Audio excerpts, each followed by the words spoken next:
The Whistle Tree. When Lucas Caldwell's parents moved him to the sleepy town of Marrow Creek, he thought his life was over. No Wi-Fi, no friends, and worst of all, their house backed up to a stretch of woods the locals called Hollow Grove. Dense, dark, and perpetually foggy, it was the kind of place that made the hairs on your arms stand up even in daylight.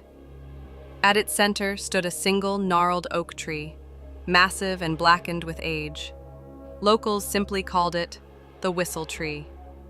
The first time Lucas heard it whistle, it was late. He lay in bed, headphones in, when a high-pitched sound cut through the night, soft and shrill, like someone blowing across a glass bottle. He paused his music.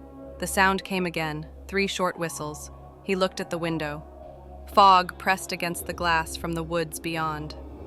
The next morning, he asked his neighbor, Mrs. Ellen, about it. Her face turned pale. "You heard it already?" "Heard what?" She glanced around and whispered, "Don't answer it." Lucas tried to forget, but the whistling came again the next night. Same time, same pattern. 3 whistles, pause, then 2 more. He stepped onto the back porch. The forest was a wall of darkness, still, quiet, empty, but he felt eyes on him. The following morning, his mom said the previous owners had moved out suddenly. His dad just muttered, "People get spooked out here." By the end of the week, Lucas had memorized the pattern. 3 whistles, 2 whistles, 1, always at 2:14 a.m., always from the direction of the old oak. He finally asked the school janitor, Mr. Griggs, an old man who'd lived in Marrow Creek all his life. "Legend says someone was hanged from that tree over 100 years ago," Griggs said. "Whistled before he died. Now it's cursed, calls to people." Lucas laughed nervously. "Calls for what?" Griggs looked him in the eye. "For company." Lucas stopped sleeping. One night, he placed his phone on the windowsill to record. The next morning, he listened. Whistle, whistle, whistle. Then silence. Then a whisper. His name. Lucas. The phone slipped from his hand. He showed the recording to his friend Ava from school. "This is fake, right?" He shook his head. "I didn't touch it. It said my name." Ava looked uneasy. "My grandma said people vanish near the tree. One kid from our school disappeared last year. His bike was found near the edge of Hollow Grove." Lucas remembered the news. It had been ruled an accident, but no one ever found the kid. That night, the whistling changed. Now it came with scratching, like claws across bark.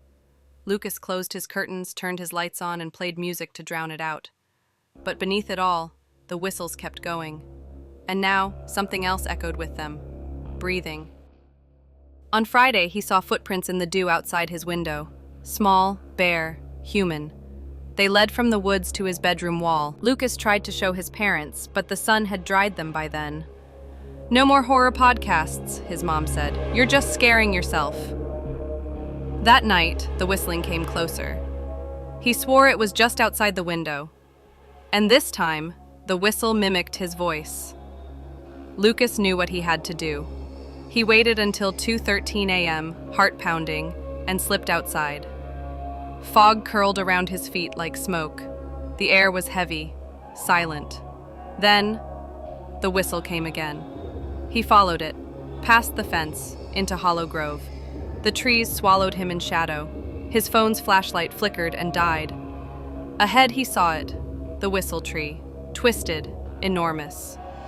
A rope still hung from a thick branch, swaying slightly, though there was no wind. At its base, something shimmered. A mirror? No, a puddle reflecting moonlight. He stepped closer. The puddle wasn't water. It was glassy, like a portal, and in it he saw himself, but older, pale, eyes hollow, mouth moving, but no sound. Suddenly, the image changed. A girl, Ava, bound, screaming, trapped in the reflection. He turned, and the tree groaned. The bark split like a mouth, revealing dozens of faces inside. Whispering, whistling. One face pressed forward, the missing boy. His eyes wide with terror, his lips formed words. "Don't answer it." Something grabbed Lucas's ankle, a root, alive and writhing. He kicked free and ran, branches tearing at his clothes. The whistling turned into howling, shrill and angry. He didn't stop until he burst through the backyard and slammed the door behind him. The whistling stopped. The next morning, he told Ava everything. She listened silently, then pulled something from her backpack. A charm, old, woven from dried vines and bone. My grandma said if you bury this beneath the tree, it seals the voices, for a while at least. Lucas nodded, his mind racing. That night they returned, together. The woods greeted them with silence. The whistle tree loomed, its rope hanging like a noose against the stars. Lucas dug quickly.